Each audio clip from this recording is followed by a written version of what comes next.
Iron ডোম চুরমার, ইসরায়েলের সদর দপ্তর ঘুরিয়ে দিল ইরান। ইসরায়েলের আয়রন ডোম আকাশ প্রতিরক্ষা ব্যবস্থাকে ব্যর্থ করে তেল আবিবের অবস্থিত প্রতিরক্ষা সদর দপ্তরে হামলা চালিয়ে ঘুরিয়ে দিয়েছে ইরান। 24 ঘন্টার মধ্যে ইরানের দফায় দফায় ইসরায়েলি বিমান হামলার পর তেহরানের এই প্রতিশোধমূলক পদক্ষেপ শুরু হয়। ইসরায়েলের সর্বাধুনিক আকাশ প্রতিরক্ষা ব্যবস্থার নাম আয়রন ডোম।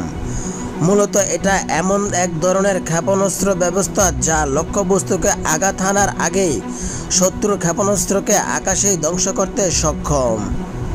বড় ক্ষেপণাস্ত্র তো বটেই, ক্ষুদ্র রকেটও ধ্বংস করে দেয় ইসরায়েলের আয়রন ডোম। ইহুদিদের কাছে তাদের আয়রন ডোম জাতীয় নিরাপত্তা আর গৌরবের প্রতীক। ইসরায়েলের সেই গর্বকে এবার চূর্ণ করে দিল ইরান। সংবাদ মাধ্যম দ্য টাইমসে যাচাই করা একটি ভিডিওতে দেখা গেছে তেল আবিবের একেবারে কেন্দ্রস্থলে আঘাত হানে ইরানের ক্ষেপণাস্ত্র, যেখানে ইসরায়েলের প্রতিরক্ষা বাহিনীর সদর দপ্তর সহ বেশ কয়েকটি সামরিক স্থাপনা অবস্থিত। এই ভিডিও ছড়িয়ে পড়েছেন সামাজিক যোগাযোগ মাধ্যমে। 19 সেকেন্ডের ওই ক্লিপে দেখা যায় ইসরায়েলের আয়রন ডোম একটি ইরানি ক্ষেপণাস্ত্রকে বাধা দেওয়ার চেষ্টা করছে, তবে ক্ষেপণাস্ত্রটি ওই আয়রন ডোম ভেঙে চোখের পলকে প্রতিরক্ষা সদর দপ্তরকে আঘাত হানে। ক্লিপটি শুরু হয় বিকট শব্দে বেরিয়ে আসা প্রজেক্টাইল দিয়ে। তারপর আলোর ঝলক এবং আগুনের একটি গোলা বিকট শব্দে ভবনটিতে আঘাত করে। এর পেছনে তেল আবিবের কিরিয়া এলাকার মার্গানিট টাওয়ারটি দেখা যায়, যা আইডিএফ সদর দপ্তরের কাছে শহরের কেন্দ্রস্থলে অবস্থিত।